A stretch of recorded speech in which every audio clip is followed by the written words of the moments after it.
Hello and Happy New Year! Well, it is in the future. Hi, we're recording this before Christmas, but Happy New Year, everybody. This is going to come out on New Year's Day, and this is our 2018 World 15. We left it to New Year's Day because, stuff could happen in the last 2 weeks that other people won't have taken into account in their World 15s. But we will, kind of, except we're recording early. But anyway, it kind of makes sense, if you know what I mean. And joining me is, as always, the one, the only, Ashwin. How you doing, sir? 2019, it's the year of the Blues. This year's our year. Oh, dearie me. Here we go. Auckland Rugby is so good. Ted's coming back. It's all good. He saved us. Uncle Ted. And the man from... Sorry, go on. I'm good. You're good. Fantastic. And the man from the north, Stephen. How you doing, sir? Not too bad. Always a privilege to be on the TDM, and it's the year of the Taniwha. Yeah. we might actually win more than 3 games this year. But you're always entertaining. So, we've actually done some preparation this week. Normally, I just put some questions down, and they just have to answer them. Or I put some topics down. This week, though, they've actually gone and listed out their World 15s. They put some thought into this. They've looked at what other people have done. They've had a laugh at Stephen Jones and his all-time 15, which is obviously a bit of a joke, and done purely to get your clicks. So don't go read it. It's a farce. So boys, do you go from 1 to 15, or do you start with do you reckon we start with the fullback and come forwards? We start with the guys up front. That's where all games start.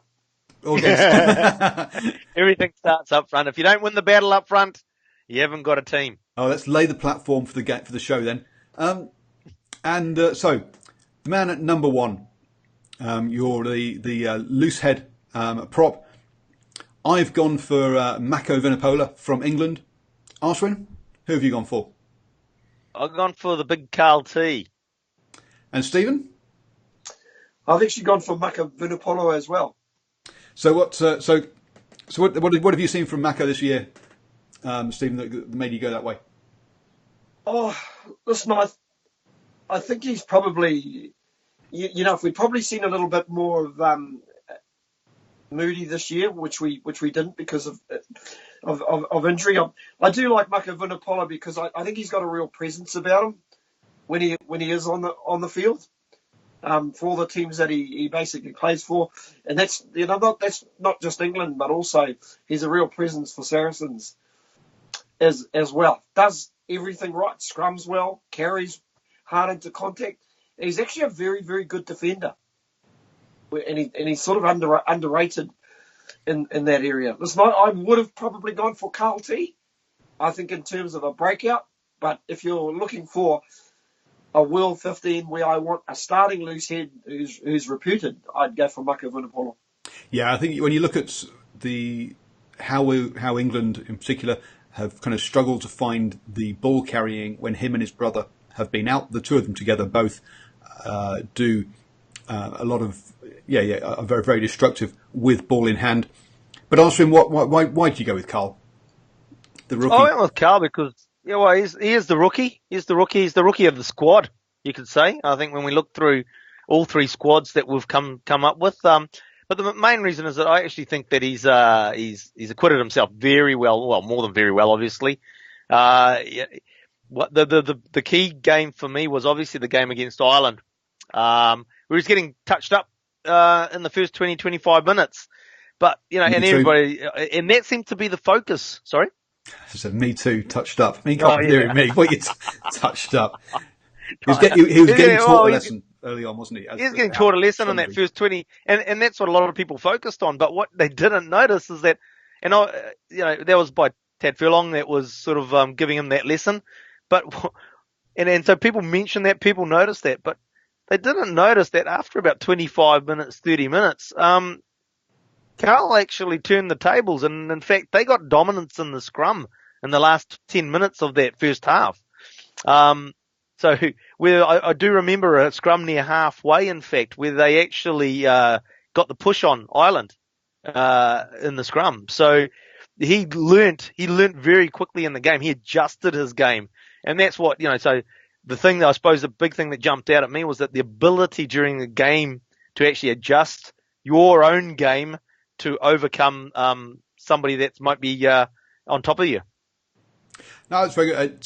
Scrummaging can be very unique as well. I had a chance to sit next to a quick chat with Alex Corbusiero a couple of years ago, and he was saying that one of the hardest guys he'd come across was someone who scrummaged in a certain style that he found difficult to deal with, rather than necessarily how powerful or strong or technical. There are different styles you've got to deal with. I mean, I remember if we go back to a Lions tour of South Africa, where the Beast did over. I've gone blank as to who the prop was against him, who had a very long back and just couldn't cope with the style that was it Vickery? I think it was, who had a real bad time against the Beast in one of the Test matches and got swapped out pretty early on because he just was having real difficulty coping with the style. Here was a guy, you don't get on a Lions tour if you can't scrummage. Let's blunt. So to me, that was there are different styles that you have to be able to get used to. Definitely. Yeah, look, and obviously that's around the scrummaging, and I actually think that around the field, he gets involved in the tight work very well. Puts his, takes the ball up, so he's in the attacking line. Defensively, he's a presence there as well. So that's so. I think he basically brought an all-round game to the season. Yep. I guess actually one of the things we should actually have said before we actually got onto all this was this season has seen the teams all grouped together a bit more, and the differences between teams has definitely narrowed this season, which has been great to see. I think the November International has some really good close games. Obviously, England, South Africa was a close one. France, South Africa was also close. Wales, Australia. So there's, a lot of the teams have tightened up, which has made Fiji, France, which has made it difficult to pick these things. So a bit surprising then that we've all gone for the same player for number 2. But I guess this also might come down to familiarity as to who we see the most. But we've all gone for Cody Taylor at hooker. One of the things I always quote about him is he was seen as a one-cat wonder with the Samoa Test 3 years ago, and now we're talking about him as the best hooker in the world. That's some change, isn't it?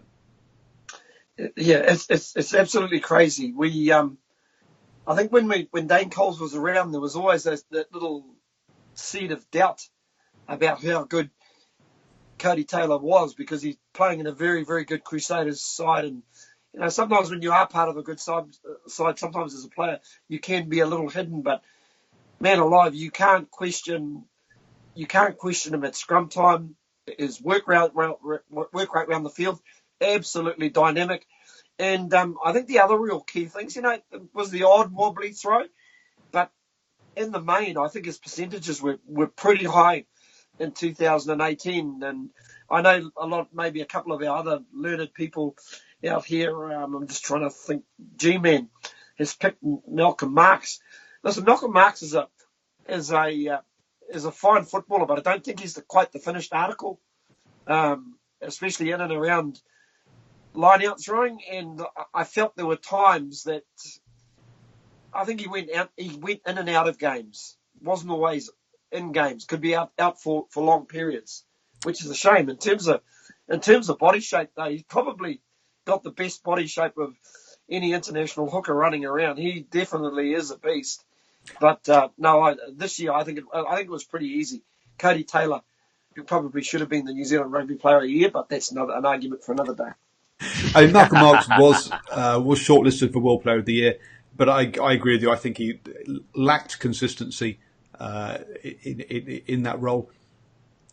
I do think there are a couple of names here that we should probably that are sort of worthy mentions, though. I've just gone blank, and I should have really written these down. But the French hooker, for me, during the Six Nations, had a very good got through a lot of work in some of those games. And probably needs to have a hat tip to him. And we always talk about Creevy as well. Creevy is another player that I think perhaps deserves a hat tip as being one of the top hookers in the world as well. Nice little nod there, Arthur. You on board there? Yeah. I was just looking up his name. My mind had gone blank. Argentinian hooker's name. So, and then you said it. Augustine Creevy, yeah. Augustine Creevy, actually, I think it's, when you're selecting teams like this, some of it actually comes down to how well your team goes as well, to make you look good as well, or to help you sort of stand out. So, I think Augustine Creevy, when you look at how well that Argentinian side goes when he's on the field, because he's not just that player on the field, he's also the motivator on the field too, isn't he? So he actually lifts the team, and you can noticeably see a difference in the team performance once he gets subbed off. Yep. That French hook is Guidaro. Is the French hook? I think again? He actually Guidaro. I think Guidaro. he actually, Yep. Yeah, I think he actually skippered the French team in that test that they lost against Fiji as well, and he was very good. And they actually seemed, when he actually came off, they actually thought they lost their way a little bit. Yep.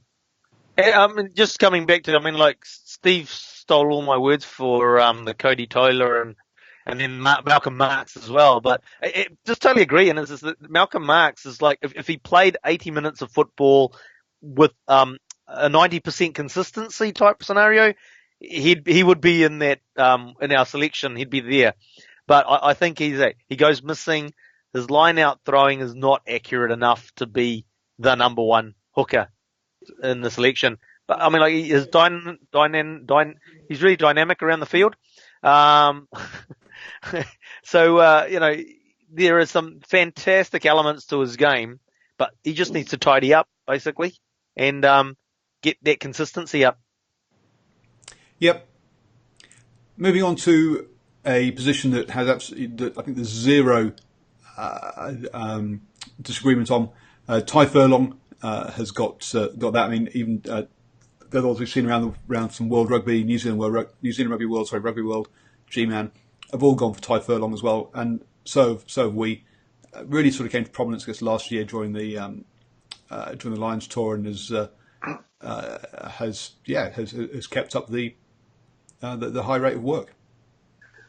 Yeah, one thing I like about Furlong, originally when he came on the scene, and he's a big man. He's 119 kgs, 185 centimeters tall. So what's that? About 6'1", 6'2".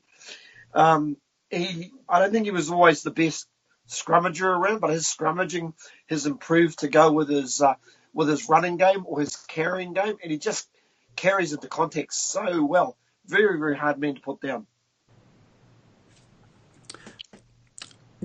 Anything else, or should we move on to the engine room? No, let's just move on, I think. So, not much more to say. The engine room is, we are living in an absolutely golden age of locks. Here's some of the names that have not made it into our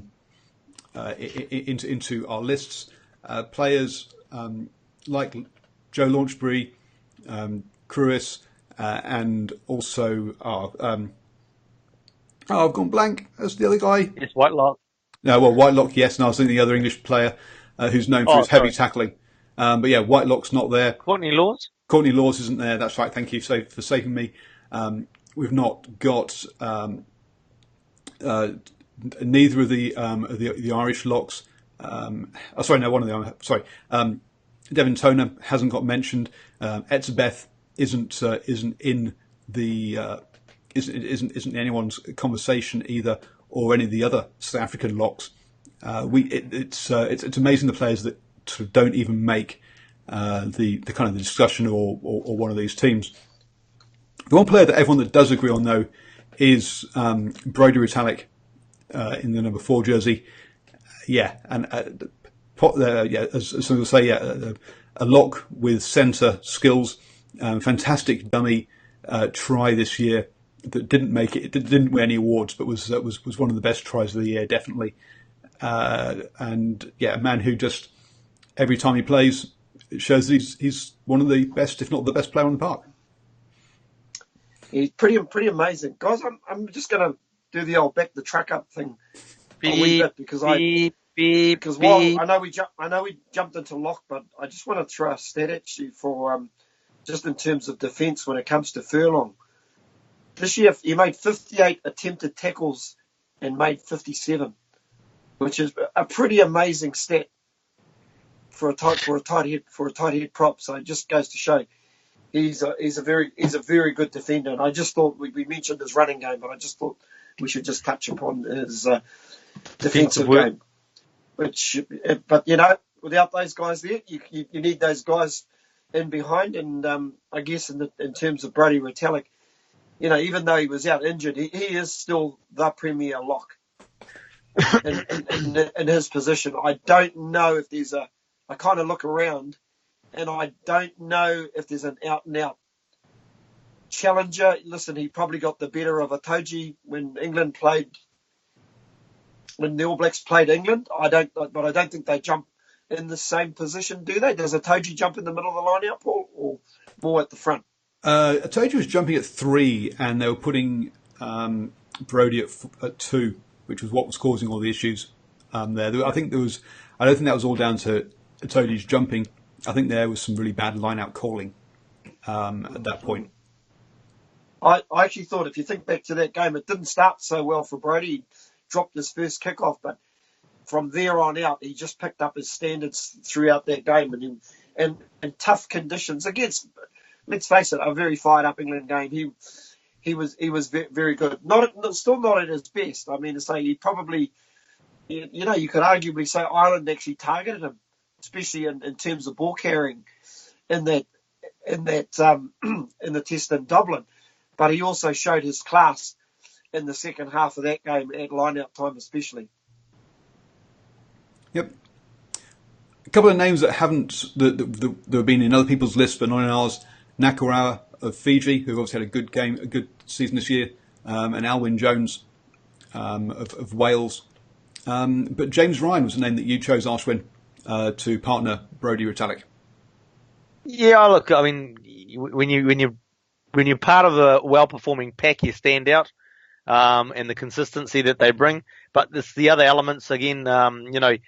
It's not just taking the ball and doing the work in the tight. It's like what we just referred to with Brodie Retallick being, a centre in the shape of a lock. And James Ryan, I'm pretty sure it was him that threw one of those passes from in the centre of the field that put one of the Irish backs away. I don't think they scored from it, but just touches of what Brodie Retallick brings to the game. And so doing the tight stuff, doing the line out work, which you have to do, the scrummaging, because we know the power comes from the second row, but then he's got those touches in the back line as well. And when you look at it, Ireland's going well because they're starting to play more. I mean, apart from our friend Sexton kicking it, but that's another story. They're realizing that the players across the field have to have that skill set. You don't know. We've talked about Tad Furlong. You have a proper lock in midfield that has to pass that ball out to the winger. So everybody has to be skilled in those facets. And you look at someone like James Ryan, and he's got those skills. Oh God, listen, he's got it all. 2 meters tall, 109 kgs. He's probably light. He's probably light in the scheme of things. But at 22 years old, he'll pack it on when he goes to Macca's. He's going to pack it on and definitely gain more size. And just looking at some of his 2018 stats, 126 carries, 207 meters. So, he basically averages about 1.6 meters every time he carries. So he's obviously got good work rate, even beaten 9 defenders, and he does offload as well. He has a good offloading game. So everything, got all the stats there that counts. And defence-wise, once again, like most of that Irish pack, they're showing they are an underrated pack. He's made 121 attempted tackles and pulled off 117 for a 97% success rate. Yes, it's interesting you sort of say it's an underrated pack, and it really is. Nobody's, you apart from Johnny Sexton, you don't really talk up the Irish players a hell of a lot at all, do you? They just really do play well as a team. They're, across the paddock, they're doing the right things, and it's just interesting that it's just I just lost my train of thought with a child walking into the room. But basically, yeah, just the consistent performance across the board from the whole team. And, James Ryan, just another one. You say underrated pack, and yet, hang on, we're probably going for about 3 players from that, from Ireland in the pack. So yeah. That's because we learn it and we study the game, and so we pick these things up. Yeah. So I disagree with you guys here, and I go with Maro Itoje, another young, lot of energy, gets around the park. It's a whole bunch of work. Had his struggles at the line out against New Zealand, but I thought that was more down to poor line out calling. He's also can get up and steal a lot of line outs. So yeah, to me, a guy who plays on that edge, so perhaps gets penalised occasionally, but he's one of those guys who, annoys other opposition teams. I guess something along the lines of of an article I talked about recently, which was good cheating about has rugby laws sort of got legalised cheating, and he kind of does the good cheating side of things that winds up oppositions, which I think you need that kind of player somewhere in your pack, and he's someone that a couple of us have chosen as our number 6 in Peter O'Mahony, and there's a guy who does get under the skin of the opposition. Doesn't he, Stephen? Oh, listen, he's tough as teak, and once again, work rate for Africa. Does all his basics well in terms of lineouts. You got no argument. He is probably the premier 6. If you look around in world rugby, I think G-Man might have gone for Steph du Toit. Yeah. Not totally convinced about that. I think he's more of a converted lock. No, so G-Man went Peter O'Mahony, but Ashwin did go Steph du Toit. Yeah, this is New Zealand rugby world.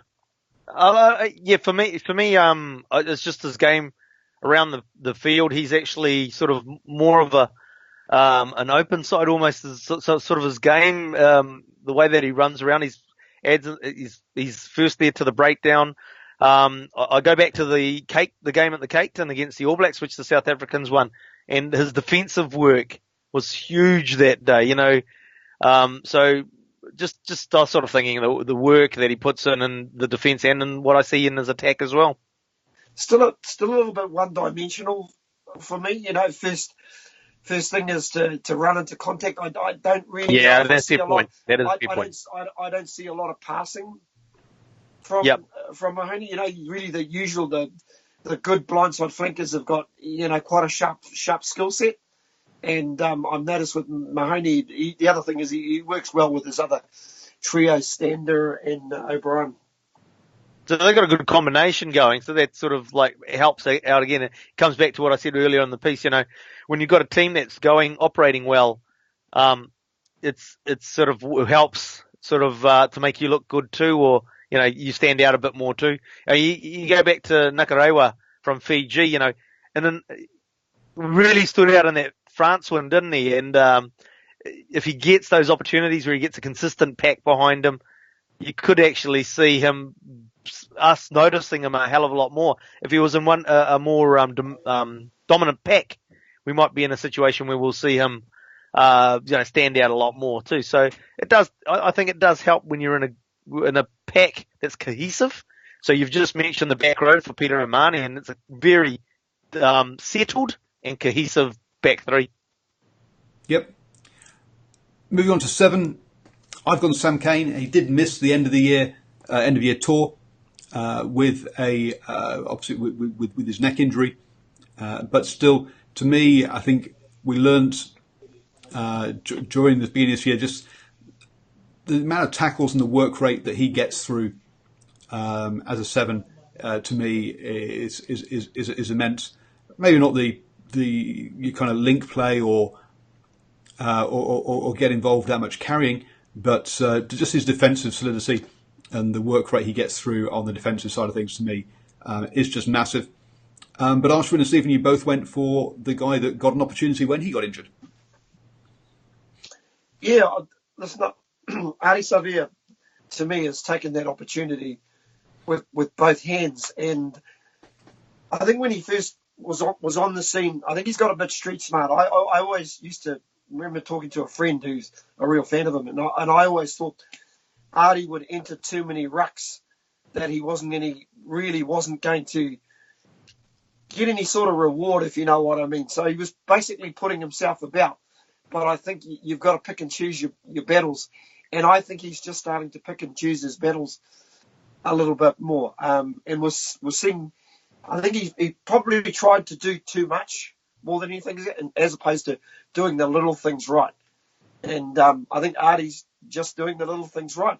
And I think he's now putting some genuine pressure on, even though Sam Cane is injured, he's probably going to put some genuine pressure on him moving forward as well. And I really like the look of Artie, because before that tour started, I would have probably been a little bit more comfortable had they started with Matt Todd on the end of season tour. But I think Artie probably answered more questions, and I think the fact that he's just also re-signed with the New Zealand Rugby Football Union, they're obviously in love with him and see his vision. So, hey, he's definitely my man.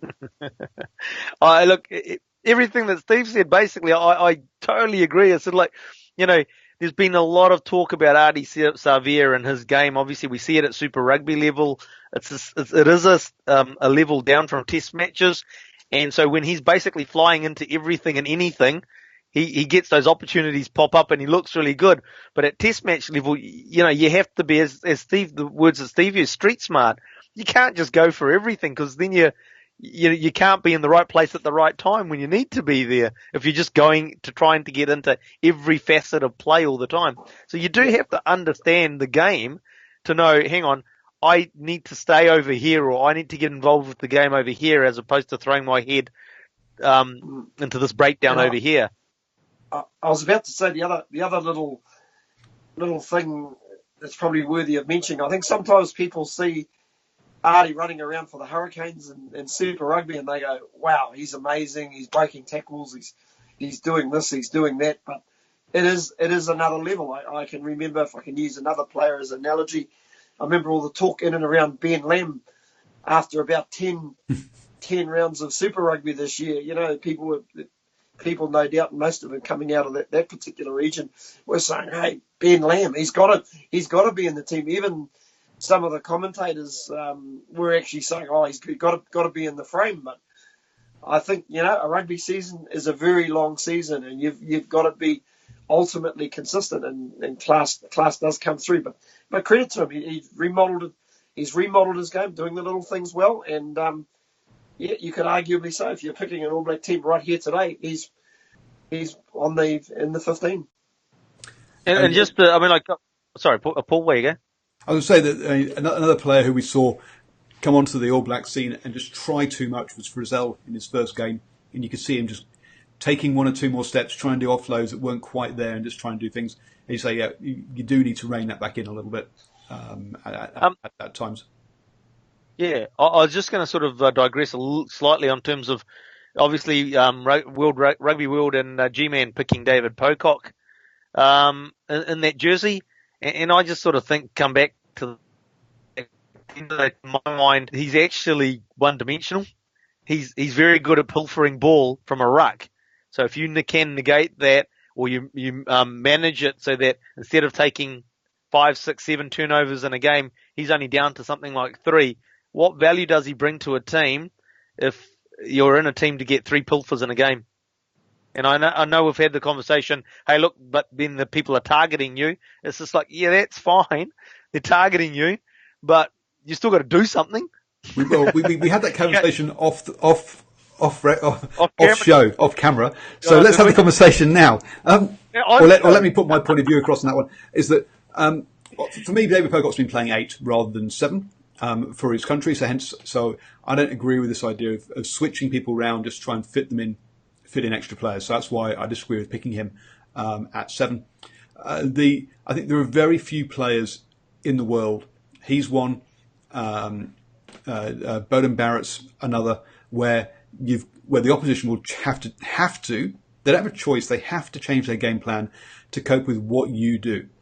And I say, there are probably a handful at most, if there's even 5 players in the world that force the opposition to change the way they play. And David Pocock is one of those. And if you are one of those players, you are something special. You may be, you may not have the full rounded game that other players do. But for me, yeah, if you force the opposition to change how they play, you are something special. Yeah. So. Look, I don't disagree with you, but like if you've got a team that's good enough that adjusts their game plan and then negates you, then what value are you in the team? If they've been able to come up with a game plan that negates you, then now you've got no value in there. Yeah, they've changed their game plan because of you, but they've done it successfully. But teams quite often, if you take them away from their standard game plan, they don't tend to play as well. Sure. And therefore, but I mean, but the best teams in the world, like if you're going to, okay, so you want to beat number 1, 2, 3, and number 1, 2, 3 in the world are going to have more than one game plan, hopefully. Right, All Black? I was going to say, have you seen some of the teams recently? Yeah, no. So we'll move on before you embarrass us too much on that one. Number 8, you both guys have gone for a guy who only actually started playing halfway through the season, in Kieran Reid. That's good. How good he is. Yeah, maybe a case, Paul, of probably the only real sort of candidate is probably Dwayne Vermeulen, and probably I think they're similar ages as well. I think Kieran's 33, Vermeulen's 32, so you could arguably say it's probably last chance saloon. I was just sort of looking at some of their defensive stats this year. Interestingly enough, Dwayne Vermeulen, probably because of the amount of international rugby he played, made 49 attempted tackles, and he made 42 with an 86% success rate. But Kieran Reid made 114 tackles and actually missed 11 tackles. So Vermeulen's percentage is just that little bit higher. One thing that Kieran Reid has got going for me, even though he came in late to the piece, he did play a lot of minutes. He did end up playing a lot of minutes for the All Blacks. I kind of look around David Pocock running around at number 8. That's just not, to me, that's a guy who I would have on the paddock every day of the week, but not in a number 8 jersey. He should be in a number 7 jersey, and then you're sort of really and truthfully you're searching around, and probably injury to Billy Vunipola probably robbed us of really seeing what a very good athlete that kid can be. I kind of look around. The only real other player I can think of, probably a little bit underrated, is probably CJ Stander. He never plays a bad game for Ireland, but I'd probably have to look at his stats to make a decision. I primarily went with Kieran Reid simply because there probably wasn't anybody else there who really stood their hands up. We saw 1 or 2 good games from Vermeulen, but because of their weird contracting system, he was back playing for his French club. So I think just based on that one, I shouldn't probably say this, but Kieran Reid almost wins it by default. Default, yes, he does. There's no element of that, because you've got, as you say, Billy Vunipola and also Talupe Faletau for Wales. Both have been injured for large parts of this season. You've got to start getting a bit concerned about Billy Vunipola, because he's spent a lot of time injured. I was going to say, that's the problem with the Vunipola brothers, isn't it? Is that they're a little bit glass. It's just like we've talked about with Marco as well, in terms of the capabilities that both those players have, but you need to be on the field to be able to display it. Otherwise, nobody sees it. Yeah, and England are clearly at the moment overplaying their players. Sorry. When you go down to South Africa, and whilst this was an inflated number because all these players weren't players that would be actually in the squad if everyone was fit, but Eddie Jones was saying he had 22 players missing when he went to South Africa. Now, a bunch of those are very much fringe players, but even so, he's still had the English season and the lack of rest is killing their team at the moment. It's fantastic. A couple of impressive stats that I've just pulled up from CJ Stander. He carried 79 times this year and gained 376 metres, and based on all the number 8s, he averaged 2.1 metres a carry, which is a better stat than any of the other number 8s are around. So it does, suffice to say, ask the question why he isn't in the mix. Going to change. And once again, 132 attempted tackles made, 116. So that's a lot of missed. That's 16 missed tackles. So, 16. Yeah, I was just going to say, if Kieran Reid had actually picked up his charge down, he probably wouldn't have even been debating him in his position. It's not. Even based on Kieran Reid's stats, it's not vintage Kieran Reid. No. He's only making 1.6 metres per carry in terms of stats, and but I just think it's probably the other things that he offers in and around the lineouts. He's got a big, apparently from what I understand, talking to people in the know, he plays a big part in the All Black lineout strategy. So hence he's in there. The reason I didn't go with him is, as you say, this isn't vintage Kieran Reid. He came back from injury, and to me, I think didn't have the early season minutes under his belt that he needed before hitting international rugby, and was a little bit off the pace. Class is permanent, form is temporary. I think he's just was a little bit out of form this season. That's why I went for Wayne Vermeulen, who admittedly didn't play as much, didn't play much rugby either. But the impact he had, he showed what South Africa had been missing by not picking their European players for the past couple of years. We just talked about Peter Omani with the combination with the back three in Ireland, and to me, Kieran Reid, I mean, obviously he's still been up there, and I mean, it's not a question of him playing at number 8, being the captain, but I just don't think his game's been the same since Richie McCall retired. He's also been, I think, as part of the strategy to negate the Lions, was that previous to that he'd been playing a much wider role, and then come Lions time he got brought in, and I think there was an element of statement making that our captain's in the middle and is stopping your forwards coming through. I think Steve wants to come in with a juicy stat. I do. Go on, Steve.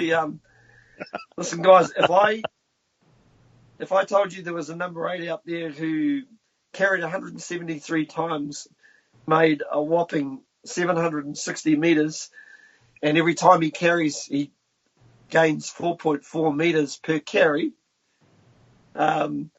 Defensively wise, probably not as impressive stat, but still has an 89% tackling record, 126 attempts, 112 tackles, and that's 14 missed tackles. Who do you reckon that number 8 might be? Well, I was going to say that Louis Picamoles hasn't been picked enough by. He's not an internet. Oh, I will. He's not a current international number 8. Wasn't considered good enough to make the. Oh, Akira Ioane. Akira Ioane. That's regardless. I realise there's a difference in the level of rugby, but boy, that's an impressive. That's an impressive carrying stat in anybody's book. The big numbers. Big numbers. Yeah. Oh dear, I was trying to think about my brain into kind of the other countries. Yeah, Parisi hasn't been. I was going to go Zinzan there for a while there, Steve. Louis Picamoles. I was trying to think who was Argentina as well. I think I heard that from an agitated supporter when I was at an Auckland Canterbury game. Bemoaning the fact that Akira Ioane had not been in the top 56 players in New Zealand. Who that was? I don't know. Just trying to find him. Moving on to number 9s then. Again, I've gone different to my two colleagues here. I've gone for Conor Murray. Just the way he runs the Irish game along with Sexton, I think is just fantastic. And there's a good reason why they've risen up to number 2 in the world. But you guys have gone for a guy who loves to clap and has got long blonde hair. Well, I gave it to Fifth de Klerk because I think for a while, I think pretty much since last year, I think the penny has dropped with a lot of Kiwi rugby supporters that Aaron Smith isn't the best halfback in the world. But I was very impressed in 2 tests against the All Blacks. As you know, they often say if you want to be the best, you got to play your best against the best. And I thought Fifth de Klerk in both the away and home test was pretty amazing. In fact, I thought it was a ginormous mistake from Rusty Erasmus to pull him off in Pretoria. And I thought he was amazing. But more importantly, I think South Africa looked a better team or a more complete team when he was at halfback. And we saw that, for some, once again, contractual issues with their clubs. But we actually saw that when he was part of a South African performance. I thought he was superb in this 2018. Conor Murray, to say he was very good, but sort of like a couple of the other injured players we've talked about. He was out as well. I think back to that test against against England. Against England, the test that they had to win. I don't think he played in that test, and I know he might have played against Australia. Did he play in all 3 tests in Australia? I think he's played in the second and third. I think him and Sexton were both rested for the first one, which is the only game they lost all season. Yeah, to say beating Australia at the moment is probably not up on the ceiling at the moment, if you know what I mean. It's a great effort to tour Australia. Once upon a time, teams touring from the Northern Hemisphere couldn't take a trick and win over in Australia, but now it just seems like, hey, we're just going to play Australia down under. Yep, get the job done. So and then Steve and I, we both went for Johnny Sexton to be the number 10 to partner because obviously the way he's his game management, he runs. It's a defence that other players now. He's not as crucial as he used to be for the Ireland attack. Other players have learnt that attack, and one of the things about the attack that Schmidt has put together there is it's a very complicated attack plan, and Johnny Sexton just runs that exceptionally well. And even though everyone knows he's going to do the Leinster loop, they still don't seem to be able to spot it or stop it. And when you know someone's going to do something and you still can't stop them doing it, then you're very good. But Archie went for someone who's not even first choice international for his own team. I just throw it out there. Let's go with Richie. He's come onto the field. He's actually had an impact. So I think his time is coming. For my mind, his time is there. But he seems to be able to come on and run that game. It's just like what you've just mentioned with Johnny Sexton. When he comes on, there's a pattern that you can understand, and it seems to work well as well. And the All Blacks seem to work well off it when he comes off the bench and starts running the cutter. So that's Richard Mo'unga for those of you for our listeners. Oh, sorry, it's my mate, so I call him Richie. World Rugby Player of the Year, it's a non-issue. Yep. With me, I think in terms of a breakout year for Richie Mo'unga, I think it was it was a good year, but he's still not the number 1 pivot in this All Black team. So just based on that alone, no, Sexton. To be honest, it's Sexton by daylight. Yeah, well, see, but the thing is that the issue that I have in this is I know he's World Rugby Player of the Year, but I don't agree with that either.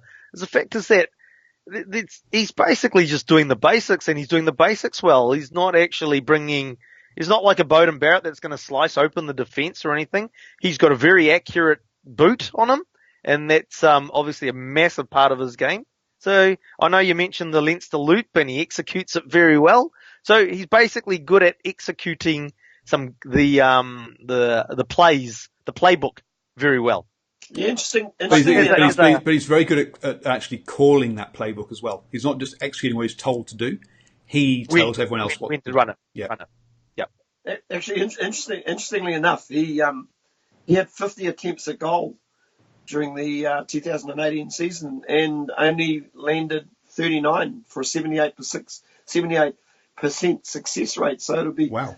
I'd be curious to stack those up against a Bowden Barrett, if you know what I mean, stats wise. But because Bowden's a shocking kicker. Yeah, defense wise, he goes at 81. He goes at 81%. Ooh, that's a low stat for in terms of tackling stats. But he does carry pretty well. He gains 2.3 meters every time he carries.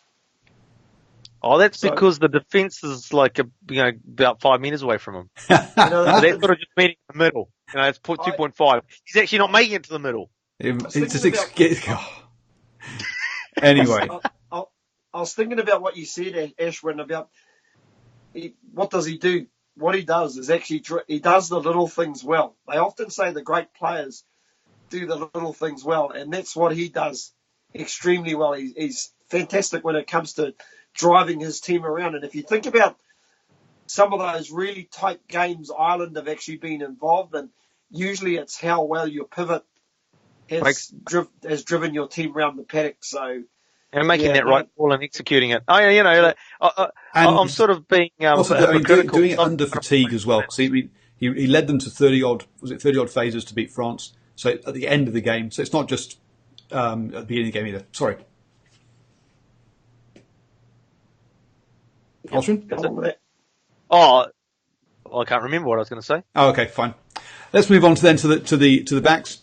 And one of the things we've been saying is that it's whilst it's a vintage time for locks, it's not a vintage time for centres at the moment, or second 5/8 and centres if you're New Zealand land, inside and outside centres if you're in the rest of the world.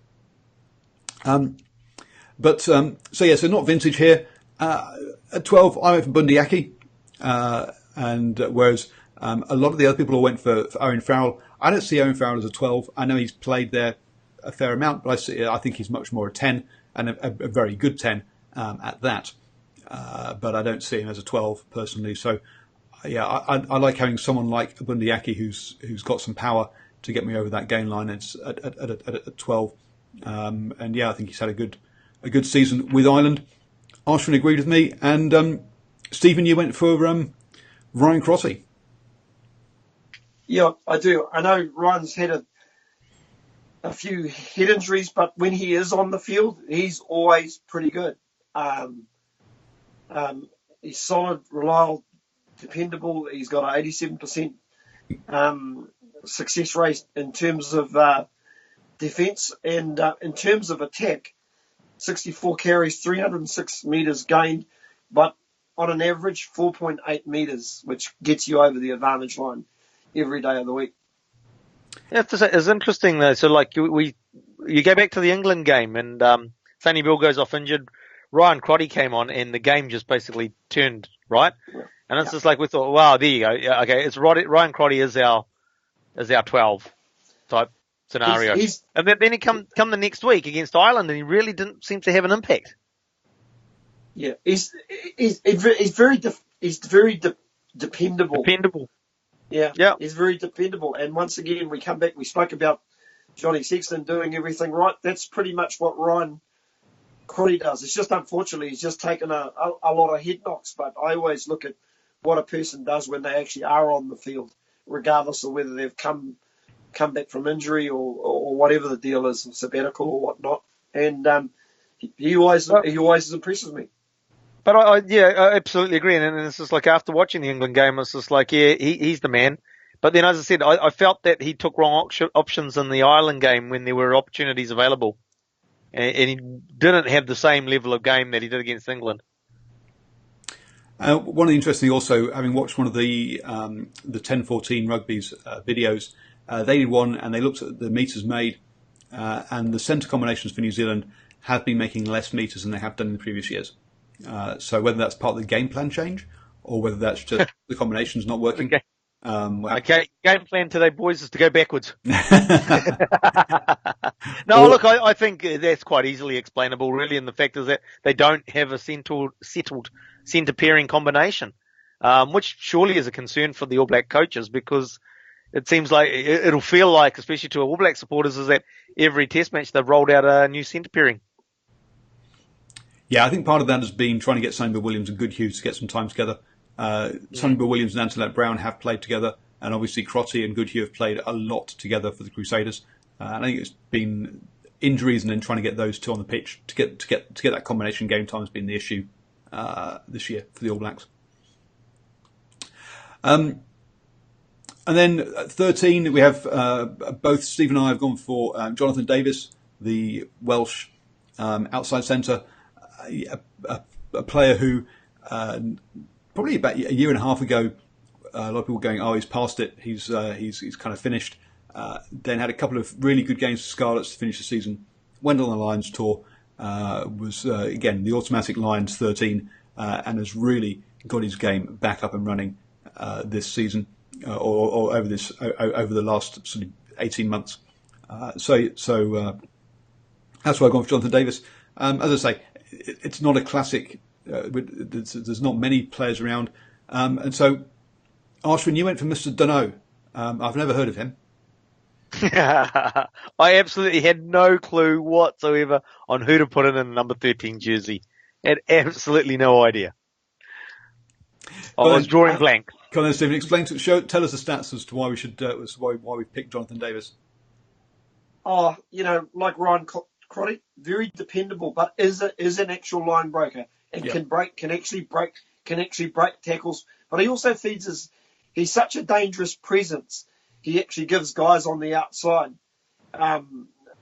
People tend to sort of fall off guys on the outside. He's a dangerous footballer. I mean, say carries wise, not a lot of carries, 25 carries, but 142 metres and a whopping 5.7 metres per game on the carry. So can't argue with that. That's just his general play of defence. Beg your pardon. Once again, 88%.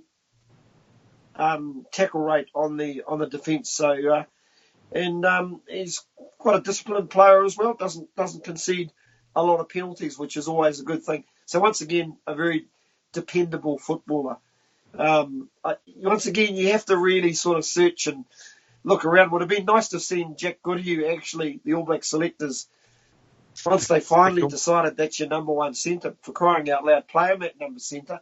I think if we see more of Jack Goodhue's, and I'll pull up his stats very shortly. I'm really curious about his defensive stats. Also got to give a special mention to Jesse Creel as well. I think he's had a pretty useful season. If we're critiquing a players, we sort of look around for Australia. They kind of mixed and matched. I think they might have used Samu Karevi a couple of times, but Karevi is not one of the great defenders. I think Karevi improved his defence this year, but Karevi and Kieran Drani both got injured for long stretches this season as well, which didn't help them. As you say, it's been interesting to watch South Africa go back to basically their 2015 Rugby World Cup centre pairing of Delendi and Jesse Creel, which has been after having sort of been down for a couple of years. Yeah, but the thing with Creel that I noticed this year was the fact is that he sets up his backline better. He feeds what's outside him a lot better than he did previously. Sort of going back to the previous going back to the old World Cup pairing of 2015, when he really was more of a take it. It felt like, I could be wrong, but felt like he was more of a take the ball up into the contact. Now he's sort of like really taking it to the line and then actually feeding. I think part of the problem was at that point was that Delendi never ever passed. So he would crash it up, and then Jesse Creel was always playing essentially the inside centre role and the outside centre role, because the inside centre's on the floor in the ruck, and so he didn't get the opportunity perhaps to release players like he can do now when he actually gets the ball a bit wider. So you're saying it's basically the adjustment in Delendi's game that's allowing him to do that? I think that might be part of it. Yeah, interesting enough, I just pulled up the figures of Jack Goodhue. he played 484 minutes, which was 7 games in total. Attack-wise, carried 80 times, meters 371, 4.6 meters, which is pretty good. But the stat that actually surprised me was just in and around his defence. 56 tackles made, 56 tackles attempted, 48 made. So that was 8 tackles missed. But still, reasonable stats for a midfielder, around about 86. But I suppose that's an area that if you want to become a great footballer, you've got to improve. The other name that got mentioned by New Zealand Rugby World was Hugh Jones, but who had some really good games for Scotland, and also had a few others where somewhere where he struggled. Now I know people have mentioned that that it was more the structures that let him down rather than his play, but even so, he had some good games and some not so great ones, in my opinion. Moving on to the back three. So, Arsene and Stephen, you both went for the breakout player of the year from last year, Rieko Ioane, on your left wing. Yep, I decided to go there. And once again, probably not vintage Rieko Ioane, but still damn effective. Probably didn't get the same sort of chances, especially on this end of season tour, because the defences that they came up against were very good, but didn't do a hell of a lot wrong, if you know what I mean. Yeah, and I sort of think something we alluded to slightly before is the fact is that I think the unsettled midfield combinations won't be helping the outsides at all. It's there's actually the meters made by the wingers was up, and they did spin it. They were getting it wider quicker, but I felt that against it became a bit of a flat track bully perhaps this season, where yes he picked up plenty of tries, but generally against the weaker sides, when it came to some of the stronger sides, perhaps second season syndrome maybe a little bit, and perhaps as you say the defences had figured out that they had to somehow stop him, whether that was stopping the ball getting to him or actually getting onto him early. So I went for a man who could create something from nothing, who has not got the perfect all-round game by any stretch of the imagination. Does get caught out defensively, but does also have some absolutely wonderful moments on attack, which is Alpeni Dianti. You shouldn't have gone for him. You shouldn't have picked him, because I know how you are with names. And before those people are out there go, oh, it's just arrogant English person not learning how to do it. So I am dyslexic. I do struggle with letters and words. Sorry. So Dante, I think I thought he was pretty mercurial this year, which I really enjoyed watching his breakout year this year. And he was breakout player of the year, wasn't he? Yes. He had some awesome moments in the year. I mean, he's quite easily the breakout player of the year. I don't think you could question that. So, no, not far off the mark. I think when you're looking at it, I think it's a defensive thing that basically lets him down. Yeah, no, Dianti was very good this year. Sounds like a car, doesn't it? Dianti. Yes. She Dianti. Definitely a quick sports car. He was the breakout player of the year. He was the world breakout player of the year. Yes. Yeah, and hey, rightly so. One very dangerous individual. And interesting enough, the only position where we have all gone for different players is on the right wing, where I've gone for Jacob. I thought it was Jacob Stockdale, but it looks like Jacob Stockdale from Ireland, who has been terrorising players, I say, both for Ireland and for Ulster, scoring some wonderful tries. Ashwin, you decided to go for a bit of a magician as well. Yeah, absolutely. I sort of I suppose it's on the back of more of the rugby championship rather than seeing what he did up in the Autumn Internationals. But when I did see him play, it's, there were moments in the game. We talked about Dianti before, or Dianchi, I think it's pronounced, but Bafeli, just the moments that he had, that moment that he beat about 5 or 6 All Blacks in the test in Nelson, down a tight wing, and it wasn't the one-off. He had those sorts of moments in other test matches as well.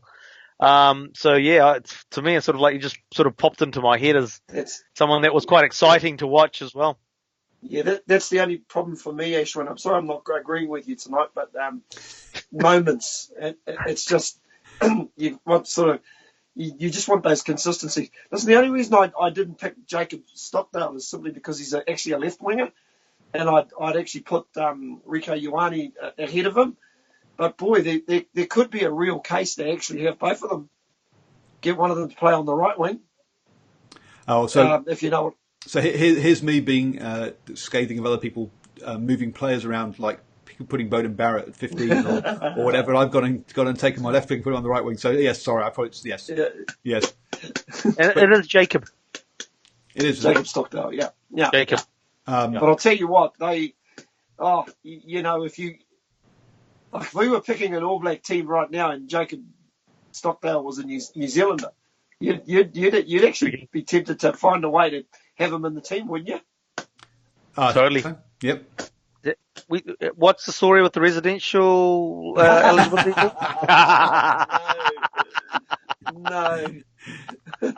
But Stephen, you decided to go for the accountant himself, Mr. Dependable Ben Smith.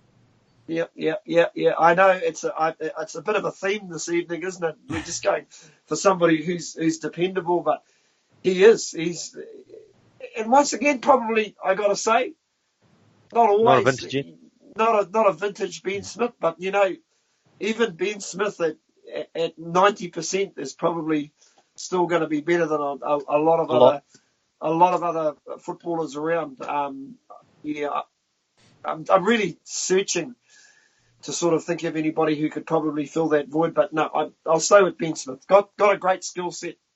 I'll be honest with you, Steve. The only reason I didn't pick Ben Smith was there's two reasons, but the main reason was I didn't want to fill the side with All Blacks. Otherwise, I had to each time I was just like, hang on, just hold it back here. take the All Blacks hat off and put the Blues losing hat on instead. Am I putting Ben Smith into the team just because I'm an All Blacks fan? Because I come back to what I sort of said when with the Rico Ioane scenario. It's just like I felt with the All Blacks not having a settled centre pairing that it's impacted the outsides, and it has not been fluid, and that sort of came into my calculations as well. Yeah, but otherwise I probably won't be. Let's put. We watch every single second of every single All Blacks Test match, whereas let's be honest, we don't watch every single second of all the other Test matches. It's just physically not possible to watch them all, and that's So there is also going to be an element of familiarity bias as that as well. At 15, you boys both went for someone who had a bit of a shocking off the pitch year, but you reckon he had a decent year on the pitch? Well, we're only talking about on the field. Okay, so you guys went for Israel Folau. So why have you gone for him? Because if you're picking an Australian team, he'd be the first guy picked. But okay, it's as simple as that. And he is classy. I just can't help feel if he was part of a better team, his game would be even at another level again. But we know the level that he's got is very good. He just ticks so many boxes. He's unbelievable with anything in the air. In fact, he's the best at anything directed in the air. And we know if you give him space one-on-one, he can beat people. He's a big man. He's got an offloading game. Defensively, probably if Israel Folau has got a weakness, it's just probably his positional play more than anything else. Can get caught out in defence. But this is a real big guy. Do you think the positional aspect is because they just go and play him? He's probably played every position in the Aussie backline apart from halfback and first five.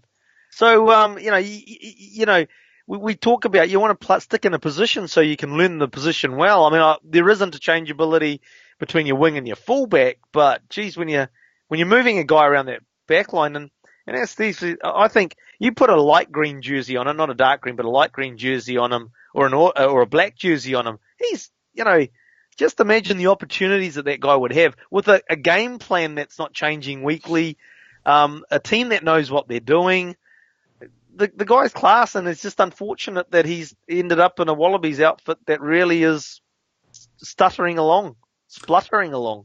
And he does. But for me this year, I think he's lost an edge of pace that he used to have. And when I see him play for the Waratahs, you can see him look, shall I give it an offload? Is it Beale, Foley or Hooper? And if it's not, he just drags it back in and doesn't want to play with the rest of with anyone who's not good. Can you blame him? Well, it doesn't, to me, that doesn't come across as a team player, I guess is what I'm trying to say here. And this is a team sport. So that's why, I'm not, that's why I didn't go for him. But Steve's gonna drown me with stat. Batman. I actually came prepared tonight, with all the. What do you mean tonight? You come prepared every night. And once again, thank you to Rugby Pass for all these stats this evening. If we first of all look at the number of minutes he played this year, he played 11 games, 853 minutes. So he was on the track for 90% of the time this year for Australia. Just kicks from the hand, incredibly, only 7 kicks from the hand, which is pretty crazy for a fullback. Well, okay, that's his second area of weakness. He can't kick. Yeah. So, but for an AFL player he can't kick. It's weird. But one area that he does rip up, when he does carry 124 times, 657 metres, 5.3 metres per carry. Defence-wise, bit of an issue. We touched upon it before. 36 attempts made, only 27 completed. So that's a 75% success rate. But like you say, that might have more to do with the team that he's playing with. I would imagine most of those missed tackles probably came in the first half of Australia's return test in Argentina when they were down by some 30 odd points. They probably missed most of their tackles in one season in that half. Interesting enough, Rugby World and G-Man tried to put Burton Barrett in at 15, and New Zealand Rugby World went for Elliot Daly, which is a bit of a surprise for me because Elliot Daly is a fantastic player, but is a player who's played most of his rugby outside at 13 or 14, has hardly played at 15 at all, and is really showing these learning the ropes at the back there at the moment. Personally, for me, I went for Leroux. Billy was just a player that I hadn't really appreciated until this year, to be honest.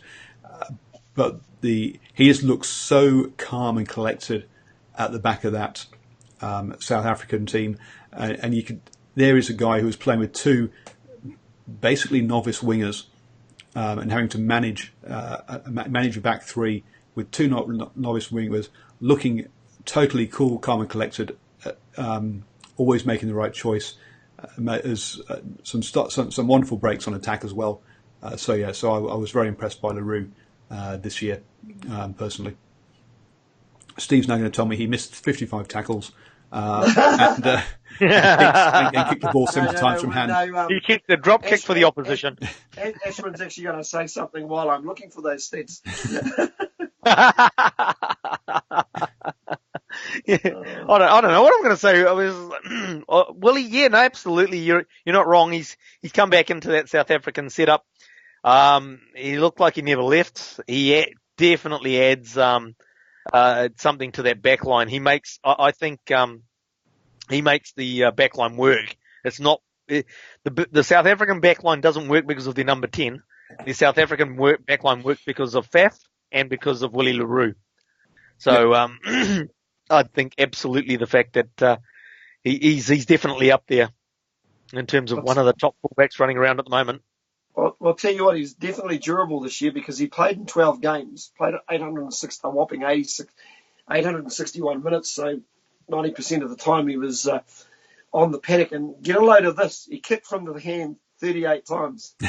So that's crazy. He collected opposition kicks 18 times. And he actually got a bit of turnover ball as well, which was pretty impressive. I wish I'd read these stats actually before I made my decision.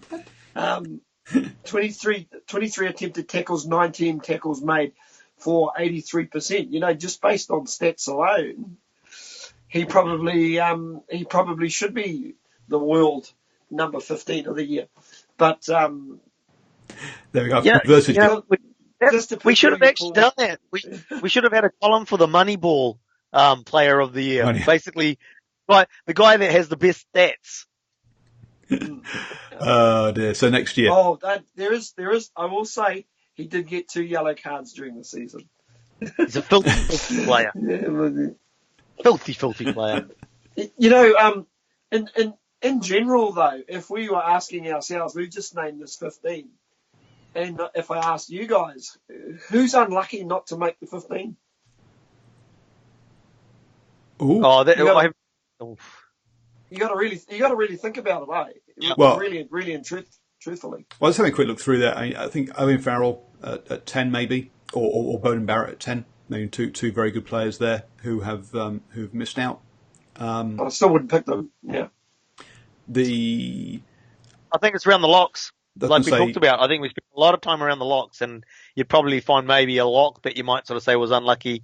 Around the sixes, we had a bit of a discussion around around 6, I think, but mainly around lock, I think would be the only ones you could really sort of come up and sort of maybe sort of say, oh, hey, we missed one there or missed one there. And I think probably also because of, again, lack of, perhaps not lack of, we've not picked one French player in here, and we've only mentioned the captain. Now, they're not a great side at the moment, but I think perhaps through lack of seeing them, we probably haven't them. Maybe Hogg, actually, at fullback, player from Scotland. Absolutely. When he's on, wow, he's as, I remember reading an article from Nigel Owens, I think it was, and Nigel Owens once described him as probably one of the best players he's ever seen close range. Obviously refereed a lot of top players, and you know that's a pretty big endorsement because he's refereed some great players. Just in terms of just thinking about some of the French players, you are right. There's nobody that stands out, but there's one player I really do like, and it's just a shame we don't see him on the paddock more, and that's Gaël Fickou. I actually think he's a wonderful midfielder. But their selection policy, you know, I kind of see Buster Rowe, and my God, you know, he kind of looks like a prop in the midfield for crying out loud. And I just wonder, and you think back to that French loss to Fiji when he was doing the team talk at the end, and you know, I don't think he's covered himself in glory. I don't think you need to speak too much French to find out there are a few profanities being thrown out there. You know, I don't really know that's what if you really want from a guy who's one of your leaders. So it comes back to, I think that sort of alludes to what, you know, I've mentioned a couple of times, is the fact that it's a team under pressure, and you know, even the good players aren't going to look good in a team that's going backwards, or it's going to be very difficult to look good in a team that's not performing. Yeah, and that French team is not performing. Yes, even Louis Picamol, who's a world-class footballer, just absolutely nowhere near his best. In fact, you could arguably say the French forwards got a little owned in that loss to Fiji, and they just didn't know how to really take a trick. And you know, to me, what actually summed the French up, what I actually saw of them was that loss to South Africa, was it, where they let South Africa back pretty much in after the hooter? Mm.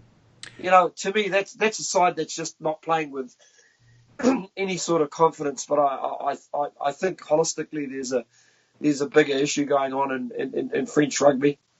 Now, a few Argentinian players that we didn't mention, Moyano and Delgi both had pretty good seasons as well, and then Sanchez, but I wouldn't put Sanchez ahead of the other fly halves we've talked about. No. But in the loose forwards, though, we've got some great. Matera had a really good year. Kramer, Decio, Grondona. I think perhaps not. Perhaps but they've had some really good loose forwards this year. Matera in particular, I think perhaps should have been in that conversation that we had earlier. What did we sort of end up with the final count? Was it pretty much dominated by the Irish? Oh, I didn't do the count, I'm afraid. But I think, yes, I think most of us all had... we all had Ty Furlong. 2 of us had Peter O'Mahony. I had Conor Murray. 2 of us had Johnny Sexton. And then I also had Stockwell. So, yeah.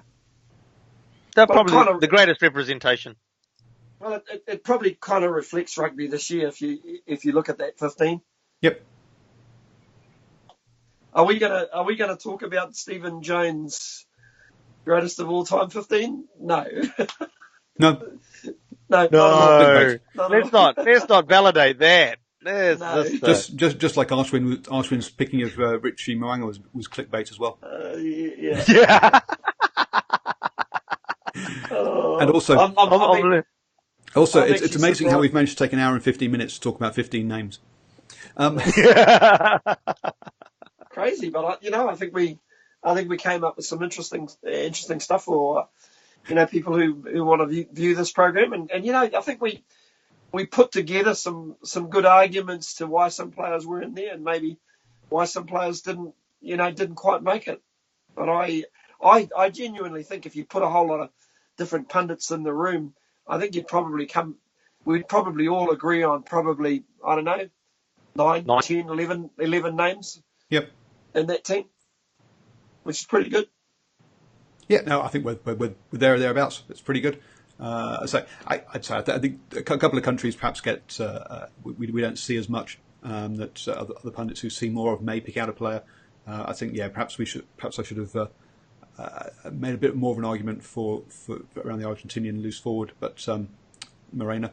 But that's the only one I can think of really maybe unlucky to not have any representation at all. But there we go. So thank you everybody. Happy New Year. We will be back live next week, and so don't forget to subscribe up there for the live show next week. We'll also next week as well. We'll be back with the All Blacks edition. This week we're still taking a week off for that. And if you've got to this stage, the artificial intelligence that's within YouTube says you will love these 2 videos as well.